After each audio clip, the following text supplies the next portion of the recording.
Here we go, College Football Payoff Podcast. We're back again, episode 14. Conference Championship Week. Yes, so we are hitting every conference championship game tonight. All 10. We got the Power Fives, obviously, and then we are going to hit the Group of Fives as well. And not much to talk about before we jump in. I do want to say one thing. I mean, Big Ten finally did something right, I believe, by amending their rules to get Ohio State to play the Big Ten championship. It was the right thing to do. And it was more and more apparent to me that Michigan did cancel their game to try to screw Ohio State, because they canceled that game. On Sunday, they went to practice and tweeted, "We had a very spirited practice," all this stuff. Then the schedule came out that they had to play Iowa. What do you think happened the next day?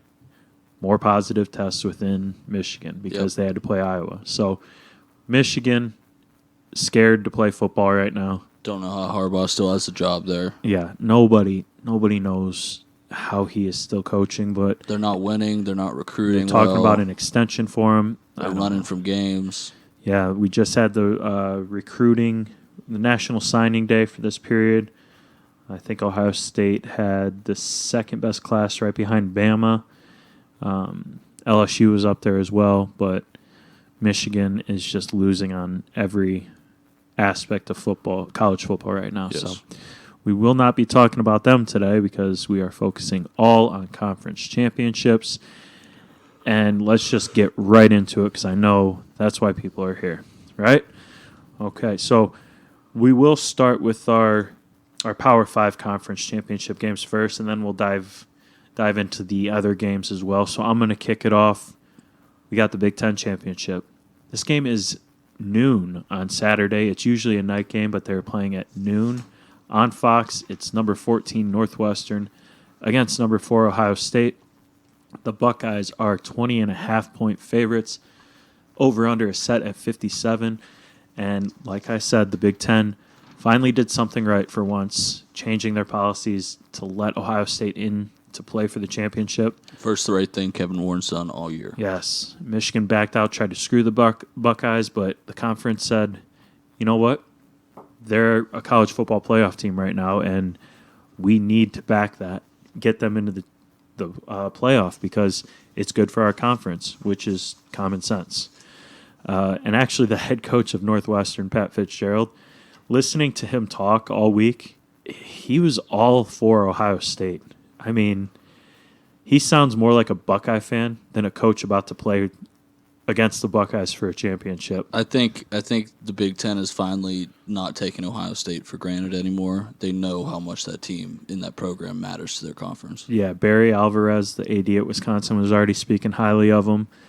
Fitzgerald came out and praised the Buckeyes, saying they're the best team in the conference. They're going to represent the conference. It sounds like he's already coined them as the conference champions. He also said, this made me laugh, he was talking about last year's game where the Buckeyes played Clemson and how mad that game made him. He was throwing stuff at the TV because of how Ohio State lost that game. So it sounds like he's more of a fan than Ohio State.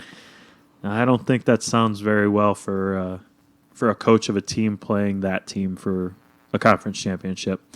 So it sounds like the game might already be over. Now the question is, how much will the Buckeyes win by?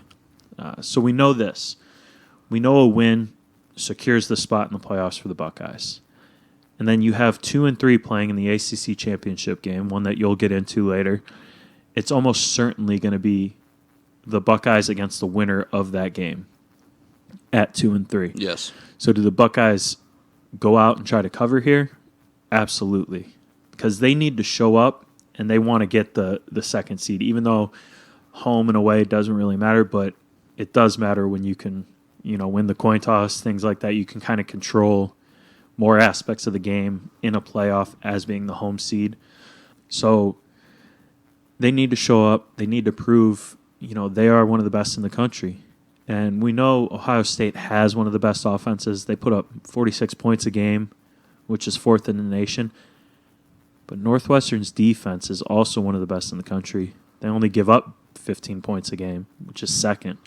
So that's going to be a battle, but I think the key when you look at offense, defense, Justin Fields. In the passing game for the Buckeyes, Ohio State 24th in passing offense, and Northwestern is 21st in passing defense. But the Wildcats have had trouble stopping mobile quarterbacks this year, and that's something that Justin Fields has been doing more and more of as the season progressed. So early in the season, they said they didn't want Fields to run as much. Now they're kind of realizing he needs to run to get their offense working. So I think that's going to be a big key, and the Northwestern defense is going to have trouble with him. There are a few other things that need to be mentioned in this, and that's going to be the turnover battle and the Buckeyes defense versus the Wildcats offense. So with turnovers, Ohio State plus 7 turnover margin. In the last 5 games, they've had 13 turnovers, and they're going up against a Northwestern offense that they do not throw the ball well, and they score less than 25 a game. So this is going to be a blowout win for the Buckeyes because, like I said, the Wildcat offense does not have the firepower to keep up with Justin Fields and those amazing receivers he has. 2 years ago, the Buckeyes and Wildcats played in the title game. Ohio State won by 21. Last year, they played in the regular season. Ohio State won by 49. Buckeyes have won 20 consecutive Big Ten games by an average of 26 points per game. They won the last 8 meetings against Northwestern by an average of 32 points per game, where only one of those games were decided by single digits. So I think this one, Ohio State wins by 4 touchdowns. I'm taking the Buckeyes and the points in this one. Yeah, I like that a lot. And on top of that, with Dabo Swinney coming out this week and saying that he doesn't think Ohio State should be in the playoff, you can pretty much guarantee that Ohio State's going to cover that game. Make sure that there's no doubt that they're in the playoff, and then take it to Clemson next week. Yeah, Clemson. I think Dabo's a little scared. Is what? Yeah, what those comments I don't know came what that off was as. all about, but yeah, I mean, if Clemson was in the same position, Dabo would be gunning for the playoff spot. So I don't even know why he would come out and say that. Yeah. So we are talking about all the games. Do you have a pick in this one then? Yeah, I'm gonna rock with you. I'm gonna go with Ohio State minus the points. Awesome. All right. So let's get into your first talking All right, point. my first game this week is the ACC Championship. It's being held in Charlotte, North Carolina, which is just a short drive from Clemson University. Kickoffs at 4 p.m. on Saturday. Clemson sitting at 9-1 this year, 4-6 against the spread, while their opponent Notre Dame sitting at 10-0, 5-5 against the spread. They will have a spot in the playoff no matter what, win or lose. As we all know, this is the second matchup these teams are going to play this year. They played on November 7th earlier this year, where Notre Dame won 47-40 in double overtime. And everybody knows, again, that Lawrence did not play that game. Another thing, or 2 more things that stick out to me concerning that game, is that Travis Etienne against Notre Dame the first time around went for 18 carries for 28 yards and only a touchdown. I can promise you that's not going to happen again against Notre Dame. And then if we look over at Notre Dame, we can see that their freshman running back, Kyron Williams, went for 140 yards and 3 touchdowns in that game. I can also guarantee that that's not going to happen again. I think that rushing performance against them earlier in November really woke the Clemson defense up, because the next week when they played Pitt, they held their leading rusher to 21 yards for the whole game. And on top of that, Notre Dame's defensive coordinator this week just got hired by Vanderbilt as their next head coach. That, to me, presents a certain distraction for a team that, knows that they're not going to be playing for this guy next year. That also tells me that, maybe this guy here thinks that, and this will be his last game coaching in Notre Dame. So he's not going to be there for the playoffs. He won't be in the postseason with them. Okay. His name's Clark Lee. I think it's going to be a distraction for him. He knows he's gone. He knows that he's not going to be there with the team for the rest of the season. He knows he's going to Vanderbilt. I don't think he's going to put his full foot forward. And then on top of that, Notre Dame doesn't really necessarily need to win this game at all. They could bench Ian Book at halftime and still be in the playoffs. All this game is that who's going to play Ohio State. Who's going to avoid Bama for one more week. And for that reason, I got to go with Clemson minus the 10.5. I'm a little scared of the over 60. I don't know if Notre Dame's defense or offense will put up the 47 points they did last time, especially if they have to go against Brett Venables twice in a year.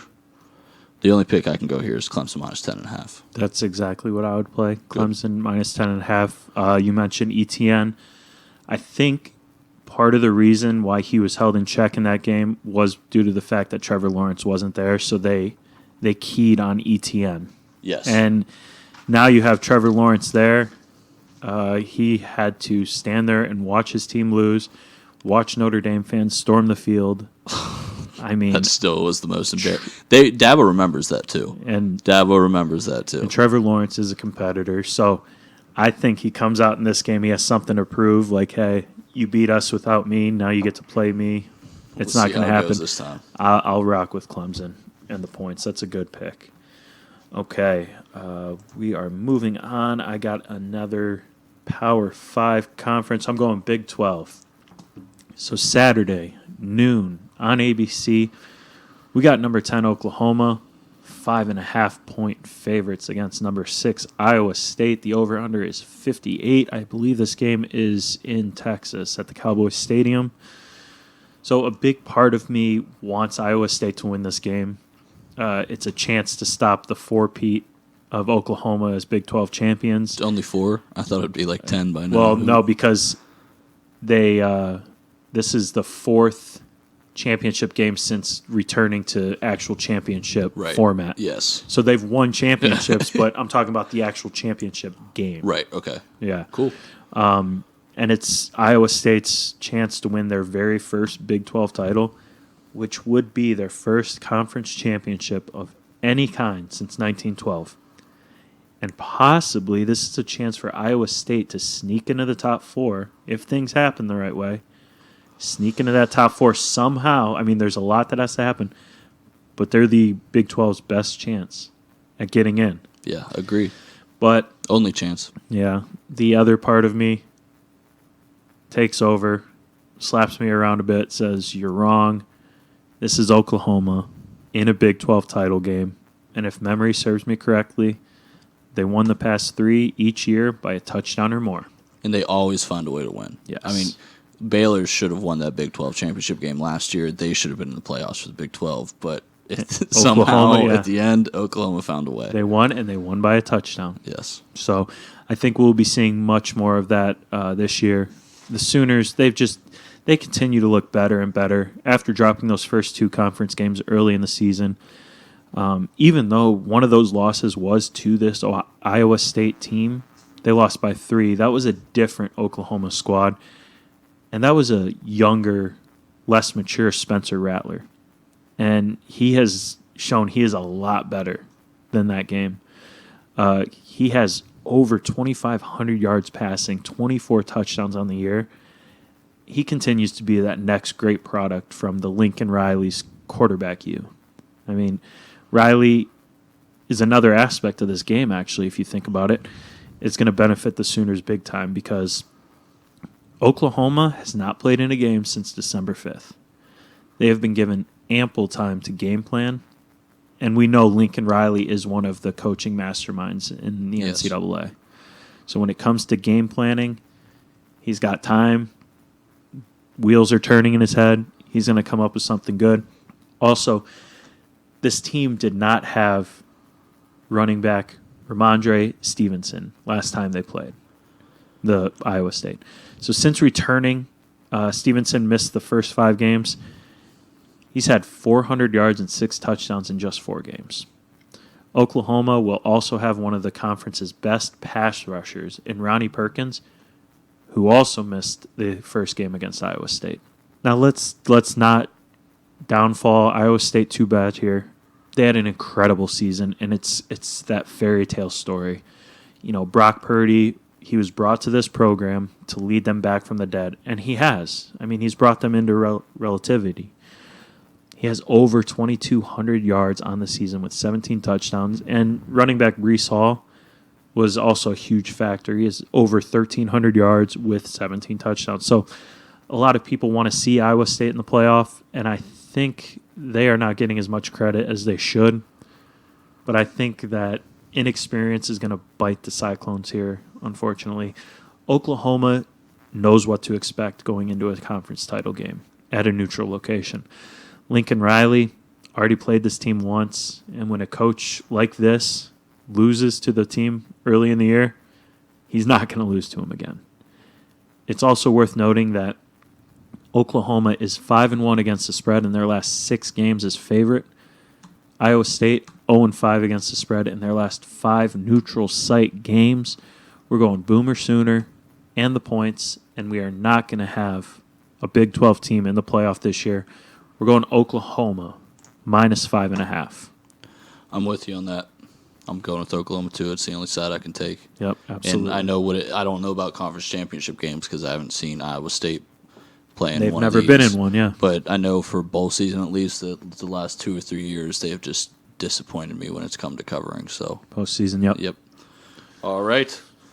I'm going to take it down to the SEC championship, playing in the Mercedes-Benz Superdome in Atlanta, Georgia. It'll be Alabama versus Florida. Alabama's sitting at 10-0 this year, as we all know, 8-2 against the spread. Florida's sitting at 8-2, with sitting at 4-5-1 against the spread.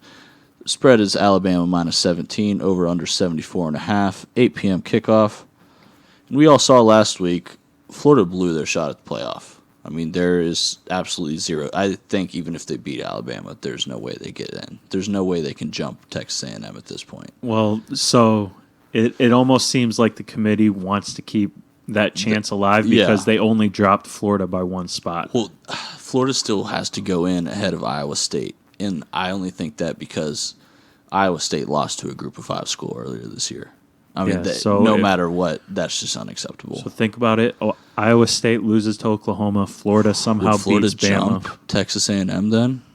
Dang. I think that's what the committee set up because the committee wants to keep an SEC team. Right, but they don't want Texas A&M in there. Well, it's also setting up, I think, for if Bama loses, Bama and Florida to somehow get in. I don't know how it would happen, but I think that's what they're trying to do. They'll because kick the loser of the Notre Dame Clemson game out. Yep. And maybe if Clemson beats them by Notre Dame by enough, they get kicked out. Yep. Anyways, back to the game. Yeah, so let's say Florida pretty much blew their shot last week. They blew everything that was in their control when that dumbass threw the shoe after stop. Game. What the hell was that? That guy is so cut. If I'm coaching that team, he's walking home. I don't understand. I don't get it. I can't. There's no excuse. So I get that you're fired up and all that, but what makes you want to throw a shoe? Get up, high five your teammate, run over to your bench. It's the biggest dumbass thing I've ever seen. So and his teammates were so pissed at him after he threw it. Like, what do you think is going to be the result of that? Yeah. All right. So, at the end of the day, what is Florida playing for? A lot of those guys on the team don't believe that they can get to the playoff, I'm sure. Yeah. So it really comes down to one thing. It's the Heisman Bowl. The winner, whoever gives the best quarterback performance in this game, will win the Heisman. Now, currently Mac Jones is sitting at 3,321 yards, 27 touchdowns, and 3 picks, while Kyle Trask is sitting at 3,717 yards, 40 touchdowns, and 5 picks. And right now, I'm really going with Mac Jones. Mac Jones has played about 75% of the time that Kyle Trask has on the field this year because they've ran up the score on literally everybody. The only time where Alabama has not scored over 40 points in a game this year was week 1 against Missouri, where they won by 19 points. So I don't see any way that Alabama doesn't run up the score and put up, at least over 40 like they have the last 9 weeks. And on top of that, they're coming off of beating LSU 55-17 2 weeks ago, in Arkansas 52-3 1 week ago. So over the past 2 games, their scoring differential is 107-20. They're peaking at exactly the right time. My only worry here with the spread is, when is Nick Saban going to bench Mac Jones? Yeah. Are they going to get up? Because we know after last week, Florida's defense, 10 games in the season, is still a complete liability. I mean, when it comes to penalties and yards given up. So I got to say here, I'm not necessarily comfortable with taking Alabama -17, but I am comfortable with the fact that Saban's probably going to rest his ones in mid-third quarter, and we can rely on Alabama at least scoring 40. Give me over 74.5. I know it's a high total, but This entire time, I thought you were going to take Alabama and the points, and all I kept thinking was, I got to take the over in this game. We got to go over 74.5. Do you think he rests his defense before he rests Mac Jones? No. Okay. But I think he rests. I'm comfortable enough with Kyle Trask at quarterback to See, score that's what I enough points. think, too. I Yeah. think Trask is going to have a somewhat of a better game. I mean, he's going to have to because right now he is playing for himself. He's I only know playing players for don't, himself. Yeah, but he is playing for himself. He's got to win the Heisman. That's the only trophy he can walk away with this year. Yeah, I thought you were going to take the points, but I like the over in this. Yeah, I'm going to go with the over 74.5. We might even get 50 out of one team, and if we have Trask on the side that's not getting 50, what do you need? 28? Yeah, not even that. 24.5. 24. Oh, you need 25. Yeah, I think that's going to happen. All right, you got me on over 74.5. Damn, we are on the same page tonight. That could be either really good or really bad. Hopefully, it's going to be really good. All right, let's move on. So I'm done with my Power Fives. Right, and we can. I'll go give us the Pac-12 after you because the AAC is going to be more entertaining than the Pac-12. Yeah, let's talk AAC. Tulsa, number 23. They are at number 9 Cincinnati, who are 14-point favorites. Over-under is set at 45. This is 8 o'clock prime time on ABC, and this game is in Cincinnati, so it's not at a neutral site. Now, you do remember Cincinnati and Tulsa were supposed to play. They got canceled a few times. If Tulsa plays that game, twice. Yeah, if Tulsa would have played that game, beat them, they would have home field advantage here. So, COVID strikes in this match, and I think the fact that Cincinnati hasn't played in a while also hurt them in the college football playoff rankings. They dropped a spot without even playing, which is too bad, but Cincinnati, they were my top pick to play in a New Year's Six. I'll get into that later, but I don't think anymore. I don't know. We'll talk about it later, but for this game, it's a battle right now of two top 25 defenses. And so we've talked about Cincinnati's defense all year. Top 10 in total yards allowed, 5th in points allowed. They're giving up 15 points a game. And if you want to put this defense into perspective of just how good they are, let's look at how they played against the top offense in the country for UCF. Cincinnati held UCF to 359 yards of total offense in that game. Now, you think 359, I mean, that sounds like it's a pretty decent game for an offense, but in regards to the UCF standards of offense, that's 200 yards less than what they average. UCF's averaging 585 yards a game. Cincinnati held them to under 400. Cincinnati is proven to be a good defensive team, and I think they will find it easier to slow down Tulsa's offensive attack, which they've struggled, especially on third downs this year. Bearcats' defense likes to play at home as well, which is where, like I said, this game is being played. So at home, Cincinnati has not allowed more than 17 points to a single opponent all season.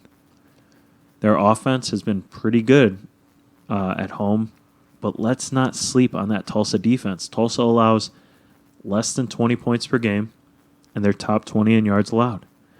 And although the Cincinnati offense averages 40 points per game, something noteworthy is catching my eye. And it's going to go back to that little tidbit about Cincinnati not allowing a lot of points at home. Well, Tulsa does not allow a lot of points on the road. In road games, Tulsa has not given up more than 16 points in a single game. Those trends right there are pointing to the under. Yeah. Tulsa, they've had a long time to game plan it for Ritter too, quarterback. So I mean, this game's already been scheduled twice, and they've had another week to get at him.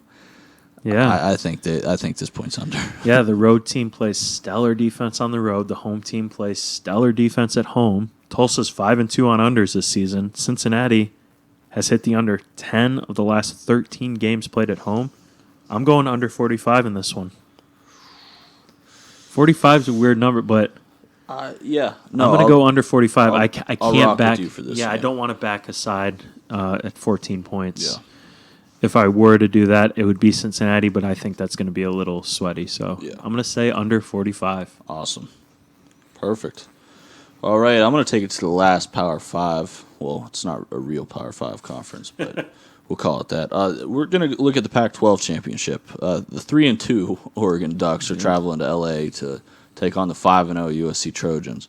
Now, this isn't the USC Trojan teams, the undefeated teams we know from the past, with Reggie Bush and Matt Leinart. This is a team led by Clay Helton, head coach, and Keaton Slovis at quarterback. Yep. But at the end of this weird COVID year, they're 5-0, and they have a place in the Pac-12 championship. So one thing that sticks out about this game, USC is the true home team here. This game is being played in the Coliseum. Even though there will be no fans because it's California, they do have the home field advantage. I mean, this is the damn Coliseum. Yep. So with that, and not too much into numbers, but Clay Helton, he's got zero hardware since he's been the head coach at USC. This is his one golden chance before, and he's been holding on to this job, by a thread. Yeah. So this is his one chance where he can look back at his tenure at USC and be like, yes, look what I produced. So I think more than anybody, Clay Helton needs the damn hardware for the USC program, and I think he's going to go out and get it. Now, on the other side of the field, Oregon, they're on a 2-game losing streak. So I don't know why they're in here instead of Washington. I think Washington has COVID issues. Okay. And they had to back earlier out. I saw that Washington was in it. I was like, damn, this is going to be a good game. I honestly think Washington's the best team in the Pac-12 right now. But Oregon has to fill in for them, and that's why I'm rocking with USC -3. All you really need to know about... -3? Yeah. Or why, did the line move? No, that's crazy that it's a -3. I was thinking something along the USC? lines of I thought USC would be favored by 15. No, man, USC hasn't had too many convincing wins. They beat Arizona by just 1 point. They pulled out that Arizona's miracle pretty first trash. game of the year. They beat Arizona, who is ridiculously trash. They only beat them by 4. And then they should have lost the UCLA game last week. Yeah, they And definitely should have. they ended up winning You're that right. game by 5. So USC could show a little bit of regression and possibly lose a close game, but I just think Clay Helton needs it too much to not cover or to at least win. So there's that. But all you really need to know about the other side of the ball in this game is, man, Oregon's on a 2-game losing streak.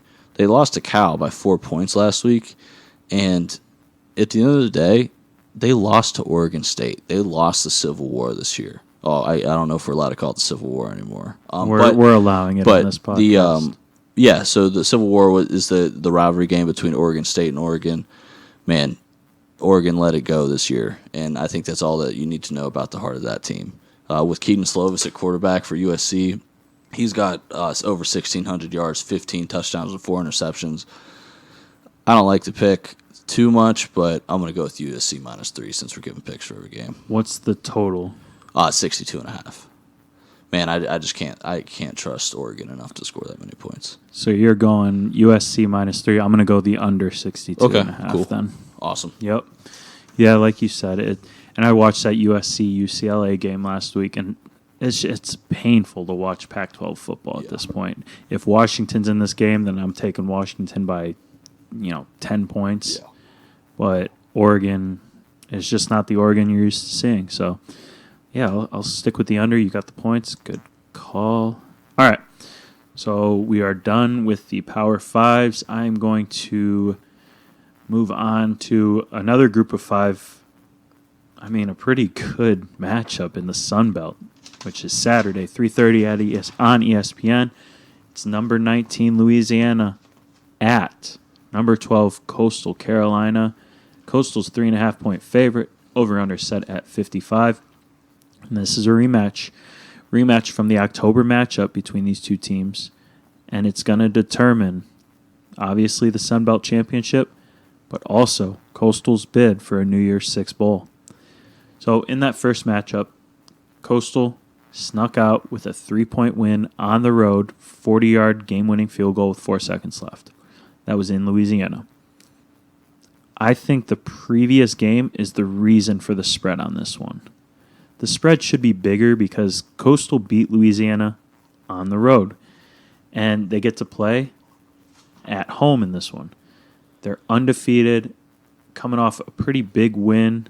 Obviously, it wasn't last week, but a few weeks ago against that any team, anytime, anywhere, BYU Cougars, and they've just been the most fun team to watch all season. Keys to their success have been time of possession, which they dominate, and their star quarterback, Grayson McCall.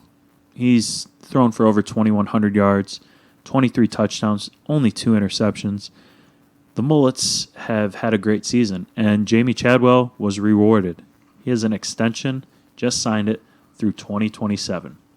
I doubt he's going to stay throughout that entire extension, but it's much deserved, and he is going to have his guys ready to make a statement that they deserve to play in a New Year's Six Bowl. Looking at Louisiana, though, they did not put together a good game against Coastal the last time they played. Since that loss, they've won 6 straight, including a victory over Iowa State, who's going to be playing in the Big 12 championship game tomorrow. Or this weekend, sorry. But they lost at home to Coastal. Now they have to go on the road to an environment where they allow fans at these games in Coastal. And Coastal is a party school. So you're going to have basically a party going on during this game in Coastal. They've had their taste of primetime spotlight and big wins. It's not looking good for Louisiana. They didn't look sharp in their last game. I mean, it was a 3-point win over Appalachian State. They only had 223 yards of offense. Quarterback Levi Lewis, 8 of 23 for 101 yards passing with 1 touchdown. Their special teams was a big issue in that game. They had 3 bad snaps on punts. 1 was for a safety. The other one resulted in a touchdown. They also missed an extra point due to a bad snap.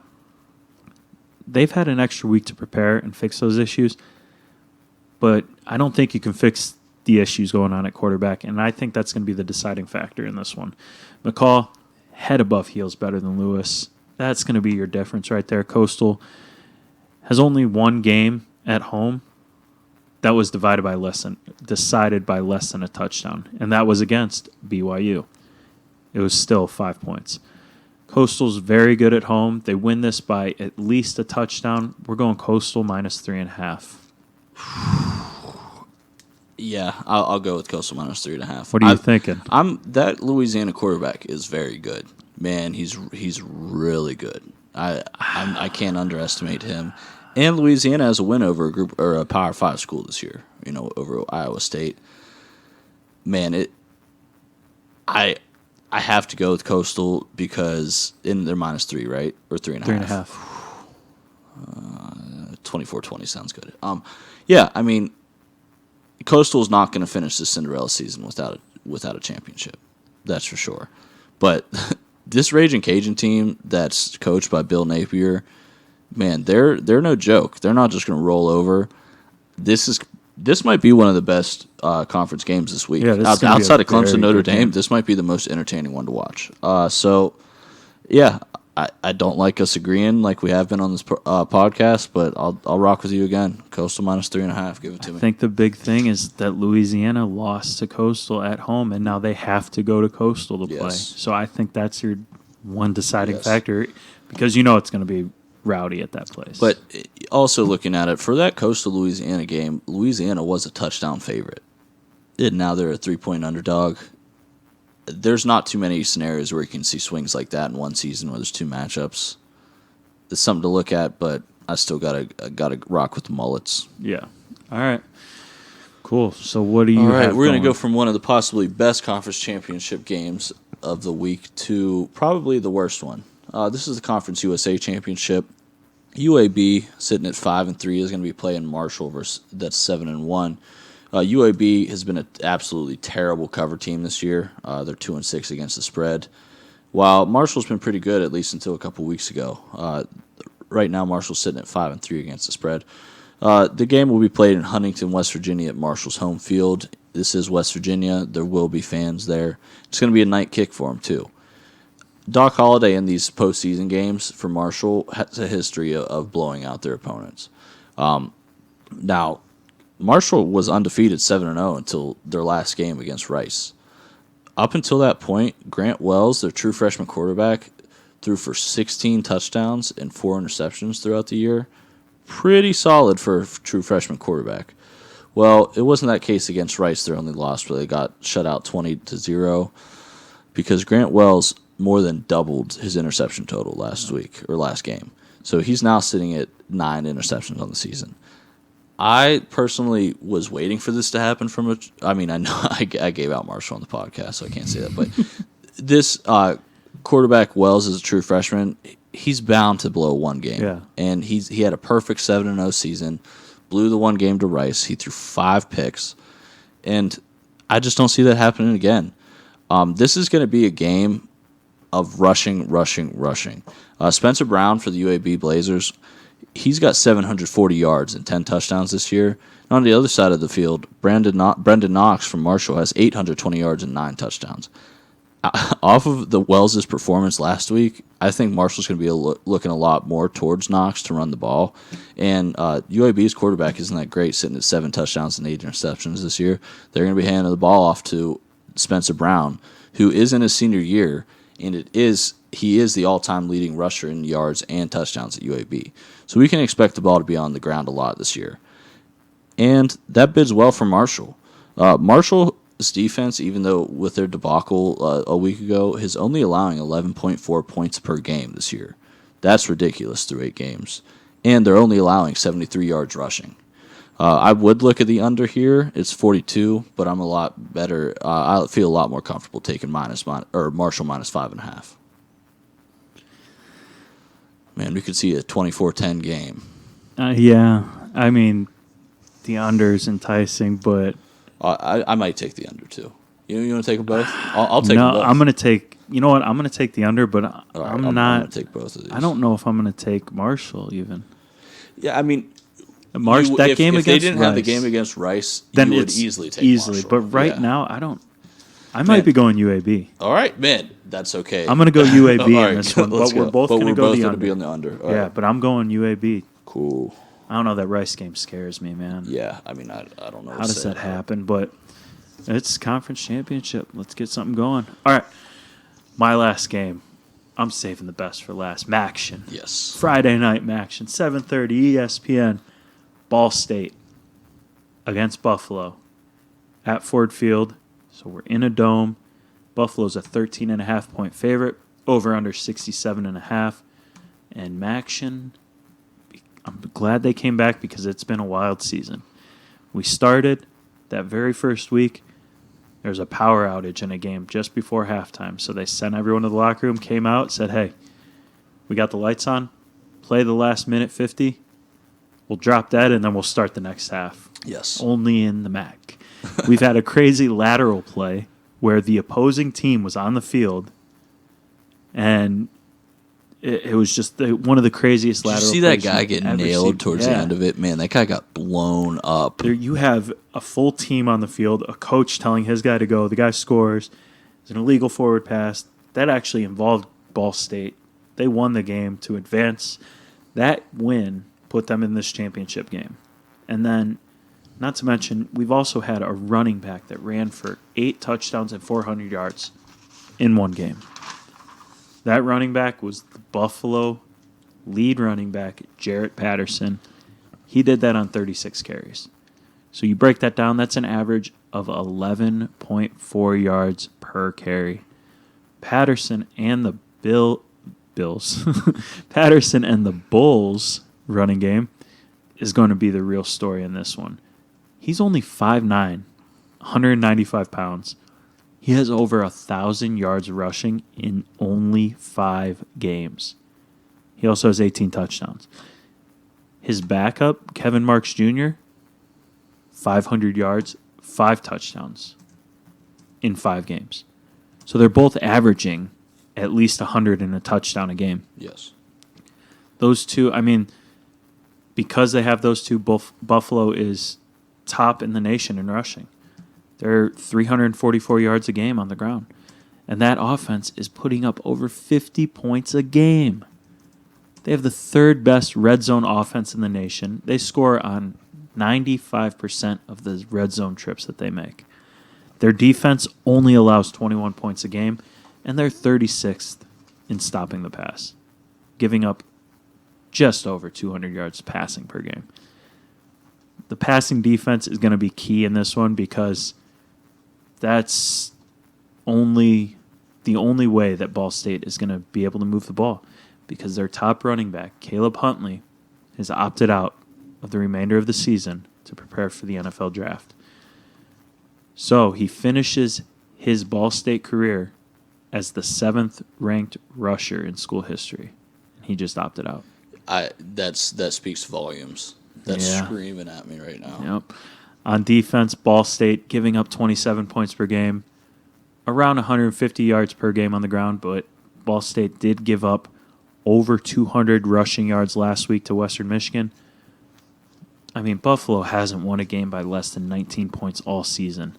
They have one of the most potent offenses in the nation, especially when they get into the red zone. Couple that offense with having one of the best passing defenses in the conference in a game where Ball State is going to have to throw their way to victory. After falling behind, Buffalo will run away with this game, pun intended. Take Buffalo and the points, 13.5 in action.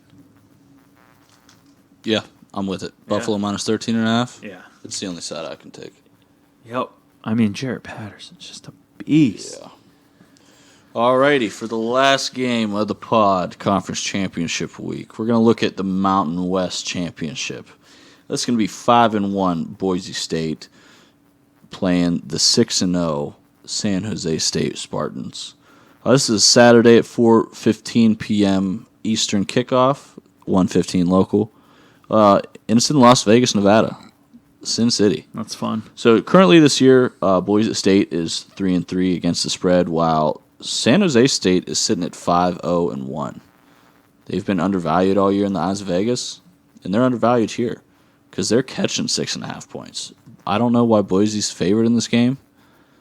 Do you? I mean, No, no. They have been far from they have impressive not this looked year. good at all. Yeah, Right. Bachmeier doesn't even have 1,000 yards passing this year, and they allow 183 rushing yards a game. They went to the Island last week, didn't cover, almost lost, or 2 weeks ago. Last week, they played Wyoming, who has been a joke all year, and only edged them by 8 points. Mm-hmm. I got to rock with San Jose State here. They haven't been ranked since 2012, where they snuck in to the 21 spot on the season-ending poll. And their quarterback, Nick Starkel, is an athlete, man. He's got 1,453 yards, 13 touchdowns, and only 4 picks through 6 games this year. So, yeah, I mean, there's really not much to talk about the Mountain West this year. It's just unimpressive football all around outside of these two teams. But I just think Boise State's going to be such a publicly bet team, and I still think Vegas is undervaluing San Jose State. I'm taking San Jose State plus a 6.5. What's the total? 56, which I was thinking about it, but Boise only putting up 17 points against Wyoming last week is so alarming to me. Yeah, I'm taking the under 56. Under? I'm going to play the under 56. Awesome. All right. That's it for the conference games, huh? Yeah. All right. Hey, we also, I do want to mention this.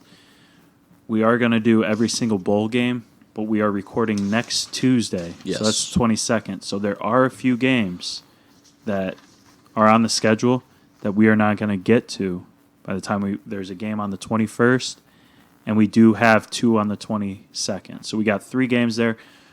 We will put those out on the Twitter, but if you have anything you want to say about them right now, I mean, I don't see lines. I just see Appalachian State versus North Texas. I'll rock. Well, maybe Appalachian State minus 13.5, or maybe 10, between 10 and 13. I'll rock with Appalachian State. Right. Nevada, Tulane. Man, I'm gonna go with Tulane there. Okay. And then this game is actually, I think this one we're gonna have to really dive into and give some good feedback on Twitter. UCF BYU. Man, I can't wait to watch that game. I think that's going to be I'm going to see if I can find a line for that. But off rip, I'm going to tell you I think BYU edges out the win in that game. Okay. Damn, man. That sucks for that program that they would have been playing on New Year's Day if they didn't try to didn't man fall up like and that, play Coastal. So you got Appalachian State 19-point favorites against North Texas. no, I'm going to North Texas plus 19. Okay. Tulane is 3-point favorite against Nevada. I'll take Tulane. Yeah. BYU's a 4-point favorite over UCF. What's the over-under? They don't have a total out on Okay. ESPN. Let me see if I can find that somewhere else. If we're doing the spread there, man, I would think that I would go UCF. Is Zach Wilson coming back next year? I don't know. He should. He honestly definitely should. Oh, he definitely should, but I don't know if he is or not. Dylan Gabriel's awesome, man. We love him so much, but on this pod, but UCF has not shown me any discipline over the whole course of the season. Okay, the over-under you can get for that is 70.5. I'd go over. I'd go with it. No, under. No, over. Okay, no. Okay. Here's what we're going to do. We got 3 games there because then we'll kick off next week talking about the next set of games. So DM us on Twitter. Mention us on Twitter. I'm going to give out my pick. I'm going to give out my picks right now. I'm going Appalachian State minus 19. I'm going to go Tulane minus 3. And then I'm taking the over 70.5 in UCF BYU. If you want it, you can. I'm going to let you go on Twitter and talk about that. I'm not giving this out on the pod. So I'll put it on those are my 3 for right now. Awesome. So, all right, you ready to go over conference championship cards? Yeah, go for it. All right, Big Country Conference Championship Week card. I got Ohio State minus 20.5, Clemson minus 10.5. I'm rocking with Oklahoma minus the 5.5. I'm going with the Alabama University of Florida over 74.5.